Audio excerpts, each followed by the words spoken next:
Good evening, welcome to the Big Story. I'm Regina Lay. I'm Gretchen Law. And I'm Sean Yao.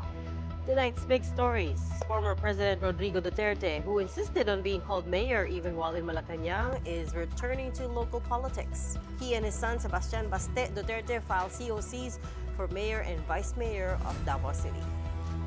Akbayan is also eyeing a comeback with human rights lawyer attorney Shell Jokno as lead nominee. We'll be speaking to Akbayan Chair Emeritus Senator Risa Hontiveros about the party-list plans later on in the program. And South Korean President Yoon Suk-yeol is in town for a state visit, during which he announced that the Philippines and South Korea will be upgrading ties to a strategic partnership.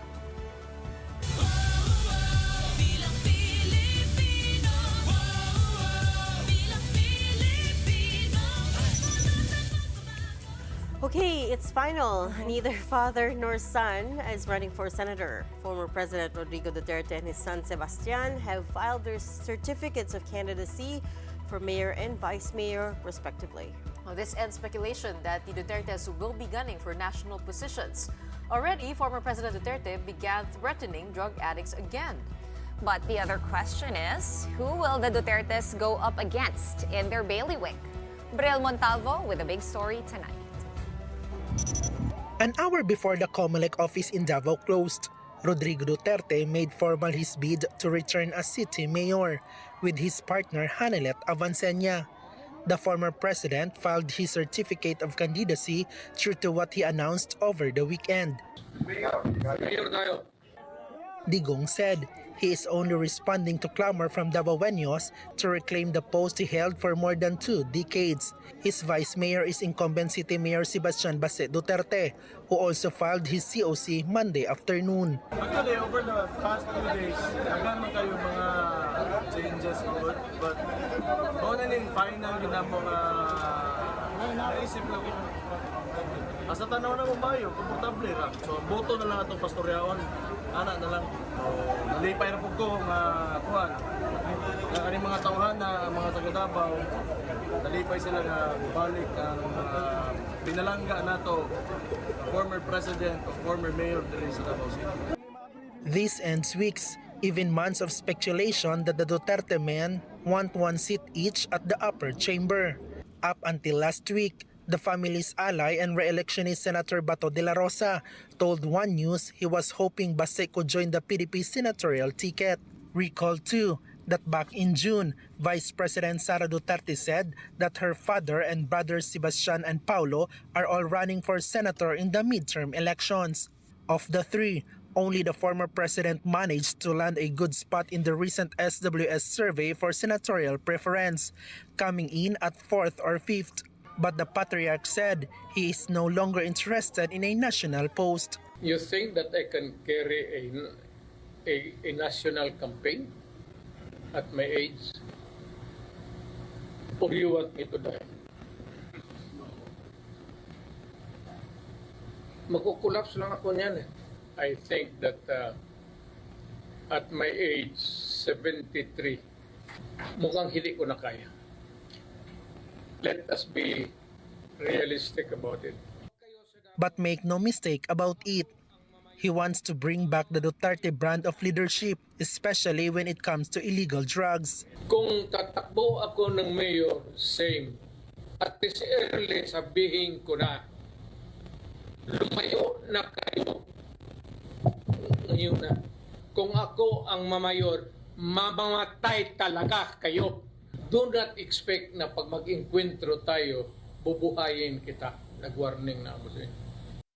And there will also be no recalibration or taming of the war on drugs with a successful comeback at the Davao City Hall. I just want a peaceful city. Pag inabutan ko kayo, patayan talaga tayo. Pati yung human rights, sabihin ko na ngayon. Kayong dapat yung human rights, i-contact na nila kung sino itong ulo na to.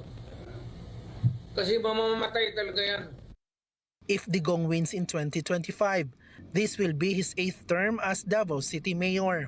He held the spot for exactly 22 years and 4 months. He was Vice Mayor and President in between.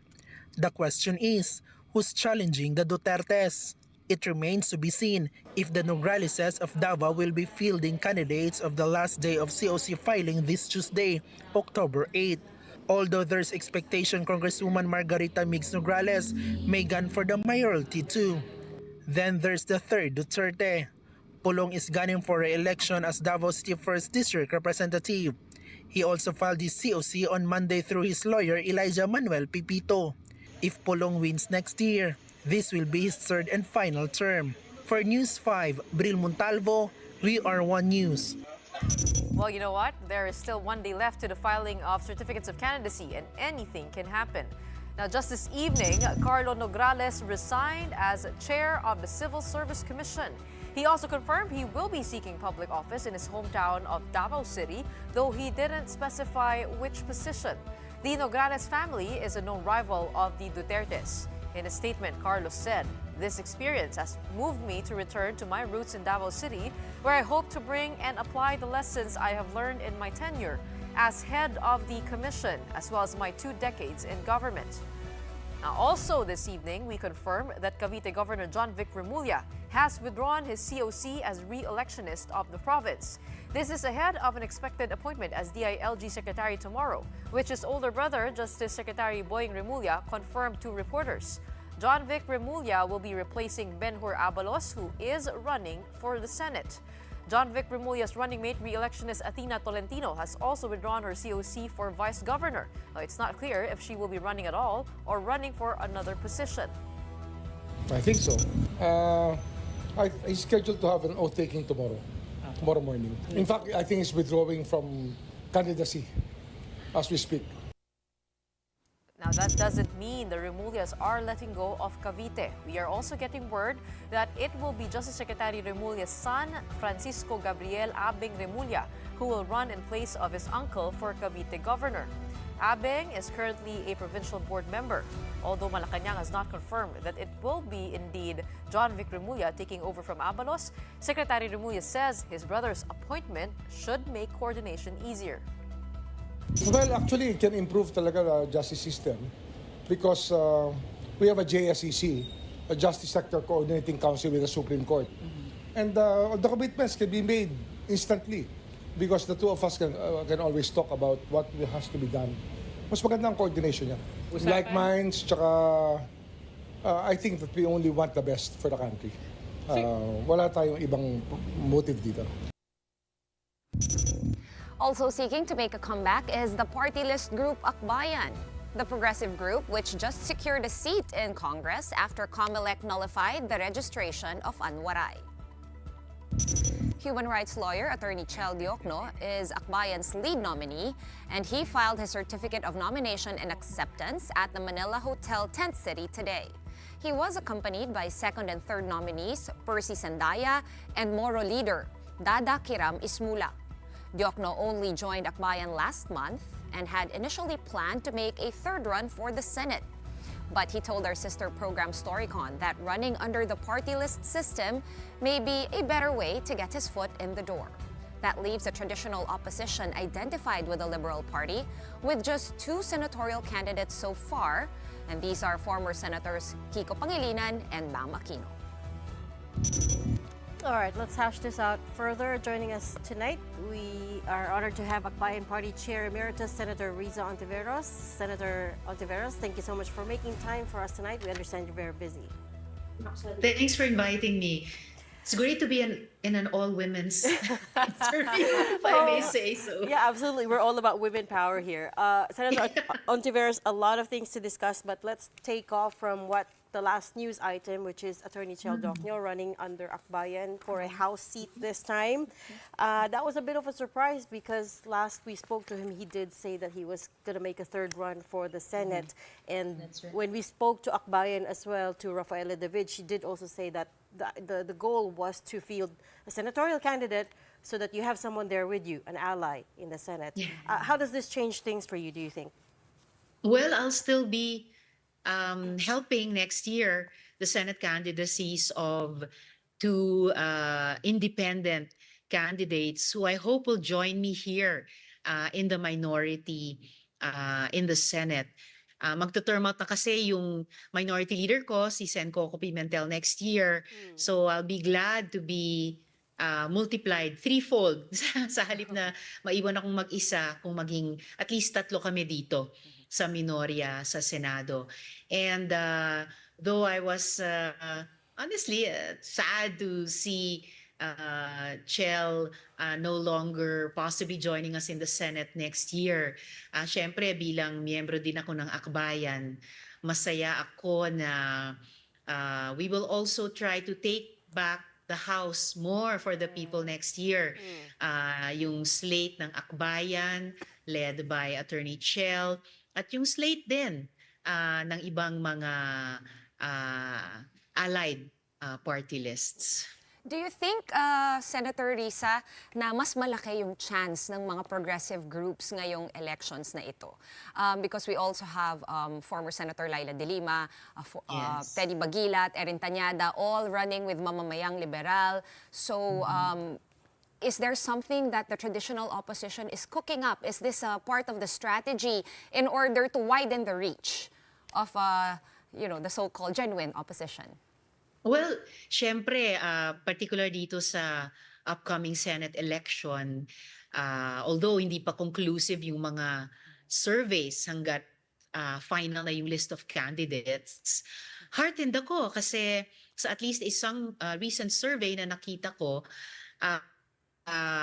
within striking distance na yung dalawang tutulungan ko para sa Senado next year. And of course, my hopes are high for Akbayan following yung panunumpa ni Rep. Percy Sendanya matapos madeklara ang Akbayan ng COMELEC. My hopes are high na Akbayan will be able to make it again and even bigger next year. Of course, midterm election, so uphill para sa mga hindi administrasyon, para sa mga oposisyon o mga independent. Pero we are in this for the long game, so papunta din kami sa 2028 na palakasin lahat ng mga non-administration, opposition, independent forces. At sana mas marami sa amin ay pwedeng magsama-sama papuntang 2028 and beyond. Kasi magandang isipin na we need more than one election, we need more than one 6-year period para i-institutionalize talaga yung mga reforma at i-internalize nating lahat ng mga Pilipino ang pagbabago pati sa ating culture, specifically our political culture. Senator Risa, this was actually quite a pragmatic move from Attorney Shell Jokno to run for congressman under a party list. Kayo po ba, is it the party that invited him to run as nominee or was he the one who expressed interest? Ano po yung nangyari doon? Sa pagkaalam ko, sina Attorney Chel ang lumapit sa Akbayan. I think there were other party lists that had been inviting him earlier. Pero masaya ako na pinili niyang pumasok sa ating Kongreso, sa House of Representatives muna sa pamamagitan ng party list system at kasama yung Akbayan Party. Masaya po ako dyan at proud ako dyan. Hindi naman po kaila na you also face your own challenges entering the Senate because yes. number 13 noong nakaraang eleksyon bago kayo nakapasok. Taking a look at the situation of Bam Aquino and also Kiko Panghilinan, and when you say striking distance, I mean, what kind of work would they have to do? Because I've been seeing the surveys, they are outside the number 15th candidate, which is probably nasa 16 to 20 or 20 to 30 ang kanilang posisyon. Just taking a look at the landscape now, we're seeing a lot of families running again, and we have the traditional opposition that far from the top 12. What kind of work has to be done, realistically? A lot of hard work. And we've been talking about and preparing for this starting 2 years ago. And they are, gaya ng nabanggit ko kanina, they are within or approaching striking distance. Pero Built kami for this eh. Kahit sa simula, 2 years ago, nagmumukhang dehado, pero kita naman namin dahil sa mga pag-uusap at paghahanda at kahandaang to campaign hard, no, to work hard next year during the campaign. Kita naman natin na ayun, mula sa mas malayo, lumalapit or nasa loob na ng striking distance. We will do the organizing, the communications work, the resource mobilization that it takes to have a decent campaign for these very decent candidates na talagang bring a lot qualitatively to the table para sa ating bayan. Okay, and you mentioned earlier no na baka nga maiwan kayo as the lone minority senator. Depends no kung ano mangyari sa election, but right now it's too early to tell. What's your plan? What are you thinking now, Senator, as early as now? Kung what if ikaw lang talaga yung maiwan? Posible pa ba na lumaki yung minorya? Posible, lalo na umaasa talaga ako makapasok yung dalawang tutulungan ko who have served before and served very creditably. Kaya siguro naman sa panahon ngayon na sabi nyo nga ang lalakas ng mga dynasties, siguro naman at umaasa ako sa ating mga kababayan at botante pagdating ng panahon sa susunod na taon, they will look favorably towards these candidates na dati nang nagsilbi ng maayos ng medyo mahabang panahon na standing on their own. Kami magsasama-sama para pagtulungan ito, tulungan sila. And when they make it back to the Senate, makabubuti ito hindi lamang sa minorya, kundi sa buong Senado at hindi lang sa Senado, palagay ko sa ating mga kababayan. Lalo na sa panahon ngayon na dami talaga nating hinaharap na hamon. Regardless of who we voted for as president 2 years ago, ang daming umaaray sa magkakaparehong issue. At itong mga kakandidato sa susunod na taon na tutulungan ko, tutulungan namin, they have very clear understanding kung ano ang mga problema. At meron din silang mga napakaklaro at konkretong mga proposed alternatives at solusyon na pagtulungan nating lahat ng mga Pilipino na maisagawa. Sen, is it okay to name the two candidates? Are we talking about former Senators Kiko Pangilinan and Bam Aquino? You named them earlier. Yes, I think we're talking about them. Yes, We are okay. talking about them. Just to set the record Just to straight. quick pahabol, Reg. Apart from the two that we've been talking about since kanina, no, si former Senators Bam and Kiko, meron pa ba po kayong ibang pwedeng bigyan ng suporta or willing bigyan ng suporta o pinaplanuhang bigyan ng suporta or any other coalitions, perhaps independent candidates? Pangarap ko nga 2 years ago after the 2022 elections na makabuo kami ng full slate, isang dosenang kandidato. Oo. Pero naging fraction yan at ngayon finally once the filing is over tomorrow, magiging dalawa. Pero di ako nalulungkot tungkol dyan dahil nga ang time frame namin ay hindi lang hanggang 2025, kundi hanggang at least 2028. So yung mga for reasons of time or yung timetable ng pagdedesisyon nila or yung ibang mga requirements para mangampanya, yung hindi kakayaning magsama-sama for next year operationally, nagsisimula na rin naman kaming mag-explore na by 2028, mas magsama-sama ng mas maramihan at mas malawak. So there's still time to do that. We'll start modestly next year and then magpapalakas para sa 2028. Okay, kasama rin po ba doon sa plano na yun, ito nga ang pagtakbo nila former Senator Laila De Lima dito nga po sa party list na mamamayang liberal. Mamamayang liberal. Kasama rin po ba yun sa plano? Lining up that slate in the future. Actually, kinausap ko rin noon si Laila na sumama sa Big Tent Senate Project. Pero, so may iba't ibang desisyon, pero magkakadiwa pa rin kaming lahat, magkakaalyado. And yun na nga, umaasa ako, I'm looking forward na magsama-sama ng mas malakas pa papuntang 2028. Okay, so you are in it for the long game. Definitely. Let's talk about Alice Guo. Said you are the Okay. chair. You, If we have to, another woman. no, it's so there's so many questions there, but you are the chair of the Yeah. committee that started it all. This probe on POGOs. They're fighting the cases tooth and nail. They've already said they entered a not guilty plea for qualified human trafficking. Sen, what's the update on that? Are you still planning to hold more sessions? And how was the executive session last time?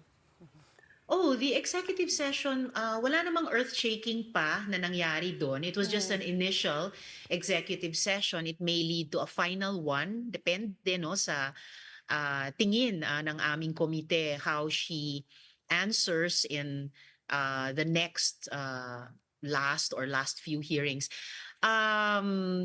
Palagay ko ang naging halaga nung unang executive session na yan ay to break the ice lang. Bagamat yun na nga, meron siyang binanggit isang big fish na in fairness to the committee, we had already mentioned that name a month earlier. Pero at least confirmation about that. May hearing kami ulit bukas ng umaga at 10 a.m. And there we'll try to round up, hopefully finishing answering some more of the remaining hanging questions tungkol sa sino yung mga big fish talaga dito sa POGO sa Pilipinas. Sino ang mga tumulong kina Guo Huaping tumakas sa Pilipinas weeks ago or months ago, a couple of months na. And then some recent burning issues na tingin ko at tingin ng opisina ko importanteng tignan or at least hingian talaga ng urgent attention ng executive din. Senator JV told us that after that executive session, he felt that si Guo Huaping is not really the mastermind, that she is a pawn in all of this. Is that also the sense you're getting? Well, during that hearing, sinabi nga ni Guo Huaping, for the first time na I am a victim. Nagulat ako sa paggamit niya nung salitang yon. I don't think she's a victim. I think she's also a major player in this whole POGO drama in the Philippines. Pero tingin ko, hindi man siya small fry, at the very least, isa sa mataas siya sa mid-level. Pero tingin ko nga, mayroong big fish. At yun yung gusto naming tukuyin. Therefore, I can't completely share yung sense ni Sen JV, my colleague in the committee, na pawn lamang si Guo Huaping. I think meron siyang mga decisions taken na kanya talaga at buo yung loob niya doon. Kaya nga kami nag-executive session sa kanya di ba? To ask her, sino ba ang mga big fish? Sino ba ang tumulong sa inyong tumakas? So I think she has more responsibility in this than she herself admits so far. Senator, this has been brought up in the Congress hearings. And I'm sure you've watched it already, the Al Jazeera documentary Yes. tagging her as a Chinese spy. Do you think the account of She Chi-Tiang corroborates with what you've been hearing in the executive session as well as in the past hearings? That's precisely one of the burning recent issues that I'd like to also address tomorrow. If not completely, at the very least, hingiin talaga yung urgent attention dito, no? Deeper look dito ng executive. Kasi kung totoo yan, usapin ng national security At hindi ba dapat na bukod sa Senate na treaty-making body naman ng ating gobyerno, that the executive, which is the commander of our uniformed, including intelligence services, ay dapat timbangin ito. Kasi kung seryoso to, mabigat, no? Mabigat ang implikasyon sa atin. And it's actually not the first time I've heard about it or have spoken about it dahil dun pa lang sa ocular inspection namin sa Bamban Pogo Hub a few months ago, nakatanggap na kami ng malaganyang impormasyon about alleged espionage. And hanggang ngayon, we can't lay it aside. Tapos ito nga, boom, no? Itong Al Jazeera report. So I think it bears at least a little looking into. Still with the POGOs, the president implementing a total ban on POGOs, do you think we will be able to stamp it out completely? Because before the president decided, we were already debating it, na parang baka bumalik lang sila in other ways, in illegal ways. And we've been getting reports actually on the ground that they may be hiding under BPO classification. Are you also getting the same reports? And how do we look into this, that the government is indeed implementing the total ban? Kasi nga, di ba, Sen, yung nagkaroon na ng raid yung PAOK, all Filipinos registered daw BPO. They're a very recent raid. So to add to the question of Gretchen, ano bang pwede nating ilagay sa batas na I'm sure you're already looking into the legislation since all the hearings have been in aid of legislations. Can we also hear about what's going to come out from your final committee report? Marami. Kasi this will be the culmination of a 4-year investigation against POGOs. Simula sa POGO-related prostitution, hanggang POGO-related illegal recruitment and detention, hanggang yung matagal na POGO-related pastilla scam, at ngayon itong POGO-related human trafficking, cyber scamming, money laundering, at saka possible espionage.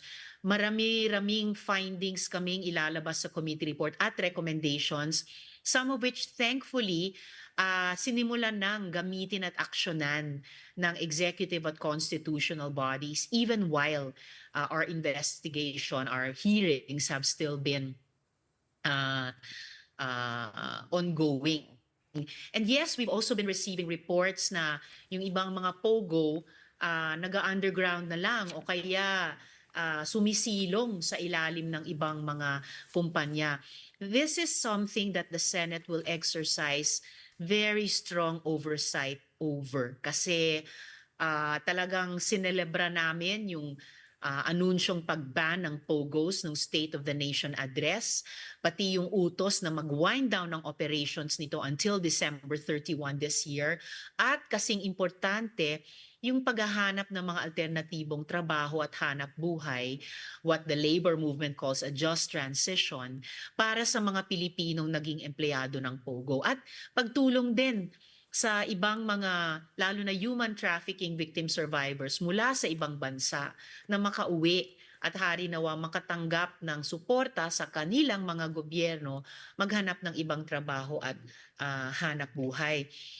In the interim, there's been a bill deliberated here at the Senate banning POGOs. In-interpellate ko at nag-introduce ng amendments para mabantayan na walang, as in walang, ma-accept ni yung mga pre-POGO, POGO-like entities na nabigyan halimbawa ng mga lisensya noon ng mga ang tawag nito yung mga special economic zone administrations tulad ng CEZA at iba pa.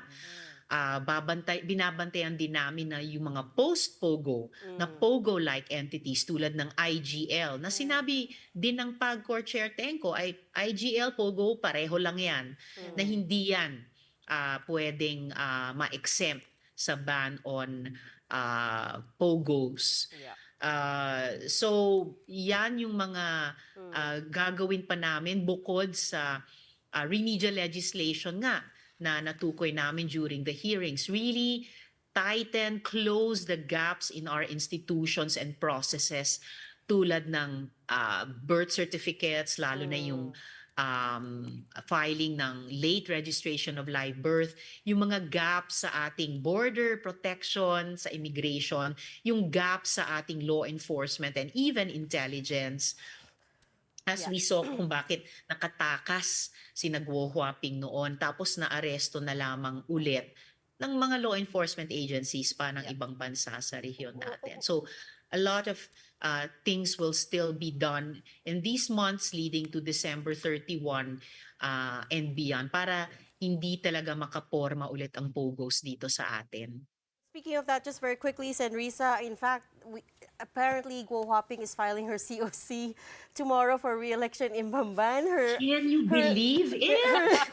Her lawyer. Wow. I know, we've interviewed Attorney Stephen David, and he's insisted it's her right, it's her every right, since the ombudsman has not decided on the case. Although, of course, Comelec has ways around it. But for now, all they can do is accept the COC, right? What did you make of it when you first heard it? Well, I already heard that word ministerial from Comelec before. Nung una namin silang tinanong sa hearing, bakit nakalusot ang isang hindi Pilipinong citizen nung tumakbo siyang mayor noon? And sabi nga ministerial. I hear it again now, although may slightly different message naman from the Comelec from Chair Garcia. Gayon din sa Solicitor General, may sinabi sila dahil sila rin yung kumilos na kanselahin yung irregular birth certificate ni Guo Huaping. And recently, di ba, kinansela din yung passport niya. Before that, nakwawaranto siya bilang mayor. I mean, if you have someone, she still has a few hours to change her mind. Wow. Pero if you have someone who will file her certificate of candidacy, putting in the line beside citizen Filipino, sabi nga namin, she will be committing an act of material misrepresentation. That will be perjury. Madadagdagan yung mga kaso laban sa kanya. I hope that the Comelec tomorrow will be proactive about this. The Solgen said, ang tawag nito, pwedeng, if I remember correctly, correct me if I'm wrong, pwedeng i-deny yung kanyang pagtakbo unless a court orders otherwise. And then I would appeal to our courts. Why would they, no? Why would they tawag dito, object to her not being allowed to file her COC or not being allowed to run again as a Filipino citizen as a candidate. So ano talaga, sana po ay pakinggan or pansinin ng ating mga executive and constitutional bodies yung nakaraang mga buwan ng mga pagdinig laban sa POGO, particular dito kay Guo Huaping. And hopefully do right by our citizens and voters tomorrow. Well, indeed, we will have to let you go because you have a big hearing coming up tomorrow, but we hope to have you on another time to talk about other issues. Sure. Thanks so much for your time tonight. Thank you very much. We'll be tuning into the hearing tomorrow as well. Senator Risa Ontiveros. Well, up next, more families are joining the local races next year, it seems. Taguig, Marikina, Parañaque are just some of the cities whose candidates filed their papers today. The roundup when we return.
watching Big Story here on One News.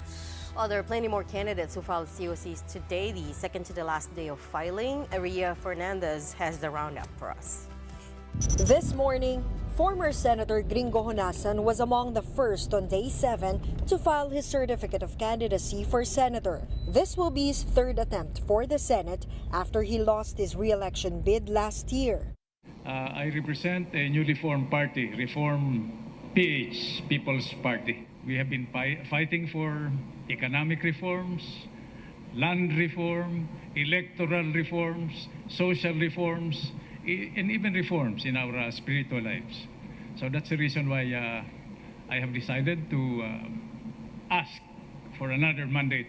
Former Senator Manny Pacquiao is also planning a return to the Senate, running as part of President Bongbong Marcos's Senate slate. In the 2022 elections, when he was gunning for the presidency, Pacquiao warned against voting for a thief, but he now denies that his statements were directed at Marcos over the issue of ill-gotten wealth. Pacquiao even defended the regime of the late President Ferdinand Marcos Sr. Hindi naman po nag-criticize ako ng todo sa ating Pangulo. Ang tinanong lang ako ng media noon na about sa korupsyon. Sabi ko kung may ninakaw dapat ibalik. Kung may ninakaw ay ang konstitusyon natin, ang gobyerno natin kailangan ng due process. Imulat natin. Lagi nating sinisisi ang pamilya Marcos pagdating sa korupsyon. Hindi ba natin nakikita na sa panahon ng Marcos, ang bansa natin number 1 sa ekonomiya? May kurap pang bansa na number 1 sa ekonomiya. Sige. Meanwhile, Senator Bong Revilla, another candidate of the administration, did not entertain questions from the media. Instead, in his post-filing speech, Revilla highlighted his accomplishments in the Senate, despite being labeled as Mr. Budots. While many joined us, some dismissed us as Mr. Budots. Gayunpaman, mapalad po tayong nahalal nun. We filed a total of 1,979 bills and resolutions, with 339 of those that have been enacted into law.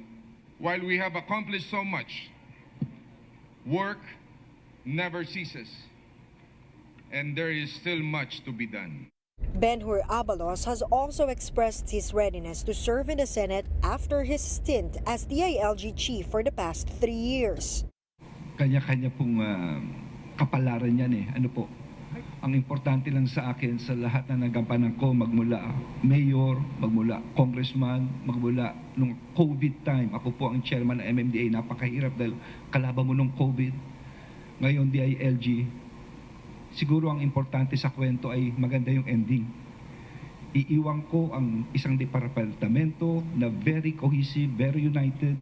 In the opposition, Bam Aquino has also submitted his COC for senator alongside Baguio City Mayor Benjamin Magalong, who began a movement on good governance. If he becomes a senator again, Aquino believes that having a Marcos as president will not be a hindrance for him despite the well-known political rivalry between their families. Aquino is also confident about their upcoming campaign despite his low ranking in the surveys.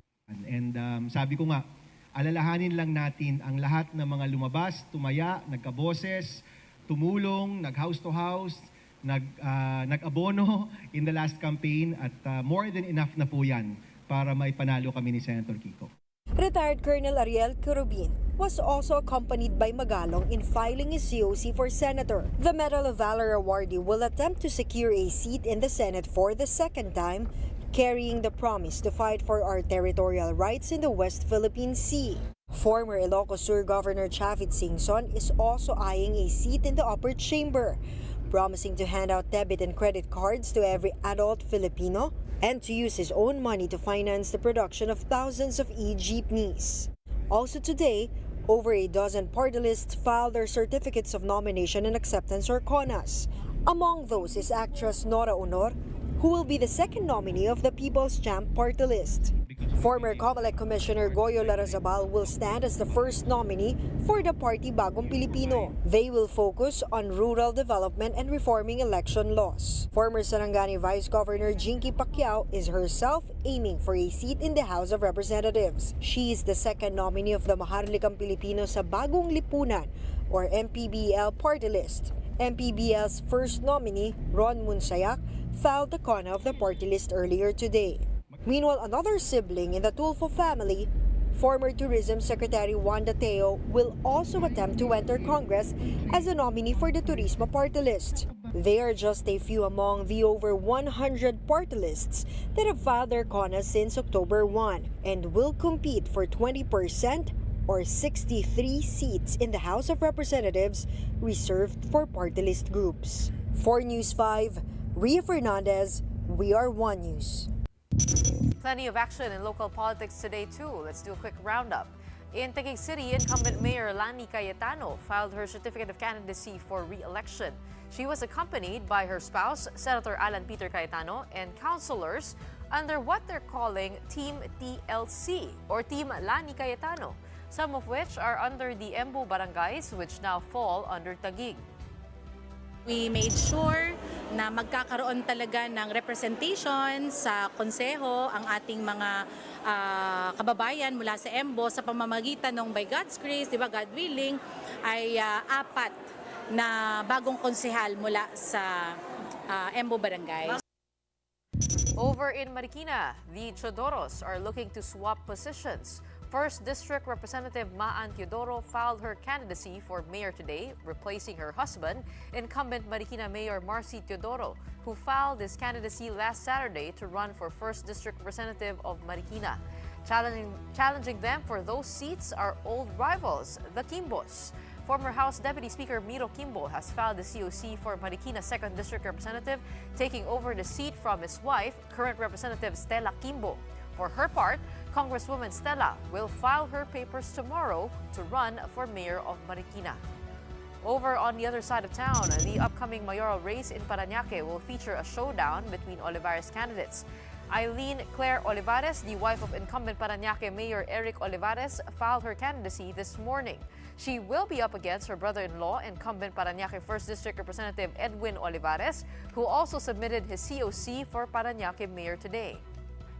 In Pasig, incumbent Mayor Vico Soto has also filed his candidacy for his third and final term as the city's mayor. Alongside him will be fellow re-electionist Vice Mayor Dodot Jaworski. Both Soto and Jaworski will be running as independent candidates. Outside of the metro, former broadcaster and Congresswoman Sol Aragones has filed her COC for Laguna Governor. This will be Aragones' second attempt at the gubernatorial race. Aragones will be up against Vice Governor Karen Agapay, who also filed her COC earlier today. Over in San Fernando, Pampanga, another Pineda is set to enter politics. That's after former Lubao Mayor Maylene Pineda Cayabyab filed her candidacy for mayor in the town. Earlier in April, Pineda Cayabyab transferred her voter registration from Lubao to San Fernando. She is daughter of incumbent Vice Governor Lilia Pineda and Pampanga political kingmaker Bong Pineda. Her siblings are Pampanga Governor Delta Pineda and incumbent Lubao Mayor Esme Pineda. Pineda Cayabyab will face TikTok sensation and incumbent San Fernando Mayor Vilma Calua. Okay, let's take a quick break from politics, at least for just a bit. The Philippines and South Korea have agreed to elevate ties to a strategic partnership, which means deeper defense cooperation. And this was announced by President Marcos and South Korean President Yoon Suk-yeol, who is in town for a state visit. South Korean President Yoon Suk-yeol was welcomed to Malacanang by President Bongbong Marcos today for a state visit. The two had a bilateral meeting today at a state luncheon, after which it was announced that the Philippines and South Korea have formally elevated ties to a strategic partnership. Our decades of cordial relations have developed into a comprehensive partnership that spans political, defense, economic, social-cultural, maritime, and many other fields across various levels of engagement. And today, I am pleased to announce that the Philippines and the Republic of Korea have formally elevated our relations to a strategic partnership. That means deeper cooperation between the two on a range of issues, with Seoul committing to participate in the modernization of the armed forces of the Philippines. We agreed to enhance our cooperation in defense industry. In particular, Korea will actively take part in the Re-Horizon 3 phase of the modernization of the AFP.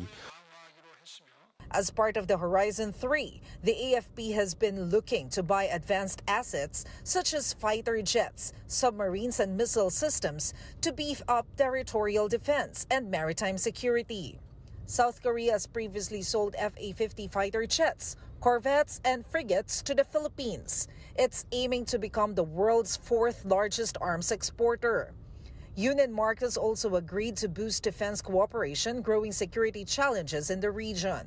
As the geopolitical environment is only becoming more complex, we must work together to achieve prosperity for our peoples and to promote a rules-based order governed by international law, including the 1982 UNCLOS and the binding 2016 Arbitral Award. Aside from defense partnerships, the two presidents also signed 7 agreements that include infrastructure and energy projects. These include a $1.9 billion low-interest loan to fund the Samar Coastal Road 2 project, the Laguna Lakeshore Road Network Project Phase 1, and the Panay-Guimaras Negros Island Bridges project. More interestingly, the two signed an MOU for a feasibility study to revive the Bataan nuclear power plant. The nuclear plant is a project of the president's father, but has been mothballed since 1986. Our decades of cordial relations have developed into a comprehensive partnership that spans political, defense, economic, social-cultural, maritime, and many other fields across various levels of engagement. And today, I am pleased to announce that the Philippines and the Republic of Korea have formally elevated our relations to a strategic partnership. Yoon's visit to the Philippines is the first by a South Korean leader since 2011. His stop is part of a tour of Southeast Asia before Yoon heads off to Laos this week for the ASEAN Summit. For News 5, Maricel Halili, Year 1 News. Maybe that's pretty good news. South Korea and Philippines elevating ties to a strategic partnership. That formalizes things, and also very encouraging the fact that they want to participate in the modernization of the AFP. We certainly need the money and the expertise. They also signed a bunch of MOUs and loan deals today. I think Korea has said that they will lend us money to finish the Samar Coastal Road. There's still a bunch of bridges in the Visayas and Panay, Guimaras, Negros, the connecting bridges there. But also the nuclear power plant, right? Bataan nuclear power plant, feasibility study. I know nuclear power has a very bad rap in this country for historical reasons, but actually I have spoken to energy experts about this, and there is a potential it could be the answer to phasing out coal. Because remember, we can't phase out coal because there's no base load, right? Renewable energy is just not there yet. It's a PR issue. It could be an answer. I'm not saying it is, but it could be an answer. But anyways, coming back to local politics. What did you want to say? I just wanted to say ang daming nag-file. People with the same last names in the filing. Well, when she was reading it. Substitution can't happen this time around the way that Congressman Erwin Tulfo got to be party list representative, right? So bawal na yon, sabi ni COMELEC Chair George Garcia. So ibig sabihin, bukas there could be substitutions tomorrow. There could be tomorrow, right. But that's it. That's the final day. Yeah. After October 8, that, wala nang gulatan. Wala nang gulatan. So the question is, noon, di ba? Parang may mga subs former President Duterte, that was his trick, right? That was his trick. The question tomorrow is, will he pull a substitution, right? Considering there's pressure for him within the party to run for the Senate para may representative in the upper chamber. Do you think he would? Well, there's one thing that I know for sure. We'll find out tomorrow. We'll also find out tomorrow if Carlo Nograles Yes. is running for mayor of Davao City.